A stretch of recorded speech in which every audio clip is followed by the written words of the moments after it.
नमस्कार, मैं हूं निकिता और आप देख रहे हैं सत्य हिंदी। एक नजर डालते हैं अब तक की सुर्खियों पर। नीतीश कुमार के बिहार के 10वीं बार मुख्यमंत्री बनने के बाद बधाइयों का सिलसिला लगातार जारी है। इसी कड़ी में राज्य के मुख्य प्रतिद्वंदी पार्टी आरजेडी के नेता और पूर्व उप मुख्यमंत्री तेजस्वी यादव ने नीतीश कुमार को बधाई दी। एक्स पर लिखे बधाई संदेश में उन्होंने लिखा कि आदरणीय श्री नीतीश कुमार जी को बिहार के मुख्यमंत्री पद की शपथ लेने पर हार्दिक बधाई। मंत्री परिषद के सदस्य के रूप में शपथ लेने वाले बिहार सरकार के सभी मंत्रियों को हार्दिक शुभकामनाएं। आशा है कि नई सरकार जिम्मेदारी पूर्ण लोगों की आशाओं और अपेक्षाओं पर खरा उतरकर अपने वादों एवं घोषणाओं को पूरा करेगी और बिहार वासियों के जीवन में सकारात्मक व गुणात्मक परिवर्तन लाएगी। जहाँ एक तरफ नीतीश कुमार ने बिहार के मुख्यमंत्री पद की 10वीं बार शपथ ली, तो वहीं दूसरी तरफ जनसुराज पार्टी के संस्थापक प्रशांत किशोर मौन उपवास पर बैठे थे। प्रशांत किशोर ने आज मौन व्रत रखा है। जनसुराज पार्टी ने अपने आधिकारिक एक्स अकाउंट पर प्रशांत किशोर की तस्वीरें शेयर करते हुए लिखा, गांधी आश्रम भीतिहरवा पश्चिम चंपारण में एक दिन का मौन उपवास के साथ बिहार में बदलाव की नई शुरुआत। बता दें कि चुनावी नतीजे आने के बाद प्रशांत किशोर ने मौन व्रत रखने की घोषणा की थी। बिहार विधानसभा चुनाव में प्रशांत किशोर की पार्टी को एक भी सीट नहीं मिली और 18 नवंबर को प्रशांत किशोर ने मीडिया के सामने अपनी पार्टी की हार को स्वीकार किया था। बिहार में एनडीए सरकार के शपथ ग्रहण समारोह पर कांग्रेस नेता पवन खेड़ा ने मुख्यमंत्री पद की शपथ लेने पर नीतीश कुमार को बधाई दी। हालांकि नीतीश कुमार को बधाई देने के साथ ही पवन खेड़ा ने कहा कि उम्मीद करते हैं उनके साथ धोखा ना हो, वो अपना कार्यकाल पूरा कर पाएं और बिहार के लिए जो पिछले 20 सालों में नहीं हुआ उसमें से कम कुछ तो कर पाएं। बिहार चुनाव में एनडीए की प्रचंड जीत के बाद नीतीश कुमार ने 10वीं बार बिहार के मुख्यमंत्री पद की शपथ ले ली है। नीतीश कुमार के साथ ही सरकार के 26 मंत्रियों ने भी शपथ ली। जेपी के कोटे से सरकार में 2 डिप्टी सीएम होंगे, सम्राट चौधरी और विजय कुमार सिन्हा, उन्होंने भी शपथ ली। बिहार में नई नीतीश कुमार सरकार के गठन में बड़ा राजनीतिक उलटफेर देखने को मिला है। इस बार उपेंद्र कुशवाहा के बेटे दीपक प्रकाश को बिना विधायक बने ही मंत्री बनाया गया है। शुरुआत में खबर थी कि उनकी पत्नी और सासाराम की विधायक स्नेहलता को मंत्री बनाया जाएगा, लेकिन अंतिम समय पर समीकरण बदल गए।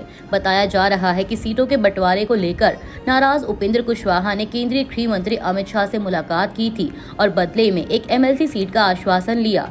इसी राजनीतिक रणनीति के तहत उन्होंने अपनी पत्नी की जगह बेटे दीपक प्रकाश को मंत्री बनवा दिया। अब दीपक को 6 महीने के भीतर विधान परिषद या विधानसभा का सदस्य बनना होगा, जिससे उनकी एमएलसी बनने की दावेदारी और मजबूत हो गई है। इस कदम से उपेंद्र कुशवाहा ने एक ही बार में 2 फायदे हासिल किए, अपने बेटे को मंत्री पद और एनडीए से एमएलसी की सीट का वादा। हालांकि उनके इस कदम के बाद एक बार फिर राजनीति में परिवारवाद को लेकर सवाल उठने लगे हैं। जम्मू कश्मीर के मुख्यमंत्री उमर अब्दुल्ला ने कुलगाम में एक कार्यक्रम के दौरान कहा कि कुछ लोगों की हरकतों के कारण पूरे देश में कश्मीरियों को शक की नज़र से देखा जा रहा है। उन्होंने बताया कि दिल्ली में वह खुद भी जम्मू कश्मीर के नंबर वाली अपनी सरकारी गाड़ी निकालने से हिचकिचाते हैं, क्योंकि लोगों में यह धारणा बना दी गई है कि हर कश्मीरी संदिग्ध है। उन्होंने हाल ही में लाल किले के पास हुए धमाके का जिक्र करते हुए कहा कि घटना कुछ लोगों की करतूत थी, लेकिन जिम्मेदारी पूरे कश्मीरी समाज पर डालने की कोशिश हो रही है। उमर अब्दुल्ला ने केंद्र और उपराज्यपाल प्रशासन पर भी हमला बोला और पूछा कि अनुच्छेद 370 हटाने और राज्य का दर्जा छीनने के बावजूद हिंसा क्यों नहीं रुकी। उन्होंने कहा कि केंद्र सरकार राज्य का दर्जा बहाल करने पर सुप्रीम कोर्ट की बात के बावजूद कोई ठोस कदम नहीं उठा रही। मुख्यमंत्री ने यह भी कहा कि लगातार संदेह और भेदभाव की वजह से कश्मीरियों के लिए बाहर नौकरी और पढ़ाई करना मुश्किल हो गया है। उन्होंने सुरक्षा एजेंसियों से पूछा कि 2019 के वादों के बावजूद आतंकवाद क्यों खत्म नहीं हुआ और आम लोगों की जानें अब भी क्यों जा रही हैं। बिहार के मोकामा से बाहुबली विधायक अनंत सिंह को दुलारचंद यादव हत्याकांड मामले में बड़ा झटका लगा है। पटना की सिविल कोर्ट ने उनकी जमानत याचिका खारिज कर दी, जिसके बाद अब अनंत सिंह हाईकोर्ट में अपील करेंगे। अनंत सिंह को 30 अक्टूबर को बिहार विधानसभा चुनाव प्रचार के दौरान जनसुराज पार्टी के समर्थक दुलारचंद यादव की हत्या के आरोप में गिरफ्तार किया गया था। गिरफ्तारी के बाद से वे बेऊर जेल में बंद हैं। जेल में रहते हुए ही अनंत सिंह ने मोकामा सीट से चुनाव लड़ा और अपने समर्थकों के प्रचार के दम पर 28,000 से अधिक वोटों से जीत हासिल की। उनके खिलाफ आरजेडी की वीणा देवी चुनाव लड़ रही थी, लेकिन वह हार गई। सेंट्रल दिल्ली के एक मेट्रो स्टेशन पर 16 साल के एक छात्र ने कथित रूप से सुसाइड कर लिया। एनडीटीवी की एक रिपोर्ट के मुताबिक लड़के के पिता ने आरोप लगाया है कि उसके स्कूल के टीचरों और प्रिंसिपल ने उसे लगातार परेशान किया, जिससे वह इस कदम के लिए मजबूर हुआ। पिता के मुताबिक पिछले 1 साल से टीचर छोटी छोटी बातों पर उसे डांटते और अपमानित करते थे। उन्होंने कई बार स्कूल मैनेजमेंट से शिकायत भी की, लेकिन कोई कार्रवाई नहीं हुई। लड़के के पास से मिले सुसाइड नोट में उसने 4 टीचरों के नाम लिखते हुए कहा है कि वे उसके साथ बुरा व्यवहार करते थे और उन्हें सजा मिलनी चाहिए। पिता के अनुसार सुसाइड वाले दिन डांस प्रैक्टिस के दौरान वह बेहोश हो गया था, लेकिन टीचरों ने इसे नकली बताया और सबके सामने डांटा। इससे बच्चा बेहद दुखी था। परिवार उसे बोर्ड परीक्षा के बाद स्कूल बदलना चाहता था, लेकिन तब तक उसे प्रेशर झेलना पड़ रहा था। पुलिस ने सुसाइड नोट जब्त कर लिया है और मामले की जांच जारी है। 2015 के दादरी लिंचिंग मामले में अखलाक के परिजन गहरे सदमे में हैं, क्योंकि उत्तर प्रदेश की सरकार ने अदालत में आवेदन देकर 18 आरोपियों पर चल रहे सभी आपराधिक मामलों को वापस लेने की मांग की है। सरकार ने इसकी वजह सामाजिक सद्भाव बताया है। परिवार ने इसे न्याय का अपमान कहा और चेतावनी दी कि अगर केस वापस लिया गया तो वे इलाहाबाद हाईकोर्ट जाएंगे। ट्रायल कोर्ट 12 दिसंबर को इस पर सुनवाई करेगी। गौरतलब है कि 28 सितंबर 2015 को दादरी के बिसाड़ा गांव में गाय के मांस से जुड़ी अफवाह पर भीड़ ने 52 वर्षीय अखलाक की पीट कर हत्या कर दी थी और उनके बेटे दानिश को गंभीर चोटें आई थी।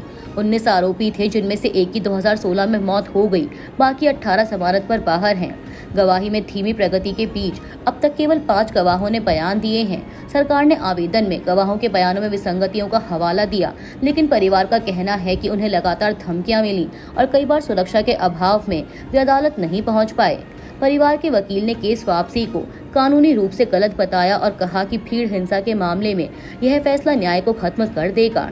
दशक भर की जद्दोजहद के बाद परिवार को इंसाफ की आस बाकी है, लेकिन अब हाईकोर्ट की राह नजर आ रही है। अमेरिका के राष्ट्रपति डोनाल्ड ट्रंप ने एक बार फिर दावा किया है कि उन्होंने भारत और पाकिस्तान के बीच तनाव कम करवाने में बड़ी भूमिका निभाई थी। ट्रंप ने कहा कि उन्होंने दोनों देशों को 350% टैरिफ लगाने की धमकी दी थी, जिसके बाद प्रधानमंत्री मोदी ने उन्हें फोन कर कहा कि हम युद्ध नहीं करने जा रहे हैं। ट्रंप ने यह बातें यूएस सऊदी इन्वेस्टमेंट फोरम में कही, जहां सऊदी अरब के क्राउन प्रिंस मोहम्मद बिन सलमान भी मौजूद थे। उन्होंने दावा किया कि भारत और पाकिस्तान परमाणु संघर्ष के कगार पर थे और उनकी चेतावनी के बाद दोनों पीछे हटे। ट्रंप ने कहा कि पाकिस्तान के प्रधानमंत्री शहबाज शरीफ ने भी उनका धन्यवाद करने के लिए फोन किया था। गौरतलब है कि ट्रंप मई 2025 से यह दावा 60 से अधिक बार दोहरा चुके हैं, जबकि भारत पहले दिन से किसी भी तीसरे पक्ष की मध्यस्थता से इनकार करता रहा है। भारत का कहना है कि 7 मई को ऑपरेशन सिंदूर के बाद तनाव कम करने की प्रक्रिया दोनों देशों की टीजीएमओ की सीधी वार्ता से शुरू हुई थी।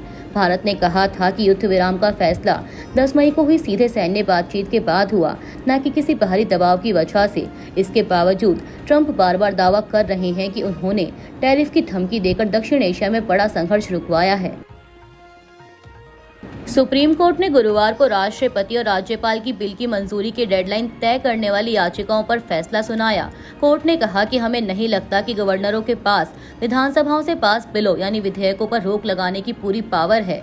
सुप्रीम कोर्ट ने कहा कि गवर्नर्स के पास 3 ऑप्शन हैं, या तो मंजूरी दें, या बिलों को दोबारा विचार के लिए भेजें, या उन्हें प्रेसिडेंट के पास भेजें। सुप्रीम कोर्ट ने कहा कि बिलों की मंजूरी के लिए कोई समय सीमा तय नहीं की जा सकती। अगर देरी होगी तो हम दखल दे सकते हैं। यह मामला तमिलनाडु गवर्नर और राज्य सरकार के बीच हुए विवाद से उठा था, जहां गवर्नर ने राज्य सरकार के बिल रोककर रखे थे। सुप्रीम कोर्ट ने 8 अप्रैल को आदेश दिया कि राज्यपाल के पास कोई वीटो पावर नहीं है। इसी फैसले में कहा था कि राज्यपाल की ओर से भेजे गए बिल पर राष्ट्रपति को 3 महीने के भीतर फैसला लेना होगा। यह ऑर्डर 11 अप्रैल को सामने आया था। इसके बाद राष्ट्रपति ने मामले में सुप्रीम कोर्ट से राय मांगी और 14 सवाल पूछे थे। इस मामले में 8 महीने से सुनवाई चल रही है। पूर्व सीजेआई डीवाई चंद्रचूड़ की जगह इस मामले में सीजेआई पीआर गवई की अगुवाई वाली संविधान बेंच ने सुनवाई की। बेंच में जस्टिस सूर्यकांत, विक्रम नाथ, पीएस नरसिम्हा और एएस चंद्रचूड़कर शामिल थे। सुनवाई 19 अगस्त से शुरू हुई थी। अभी के लिए इतना ही। बाकी की देश दुनिया की बड़ी खबरों के लिए जुड़े रहिए सत्य हिंदी के साथ।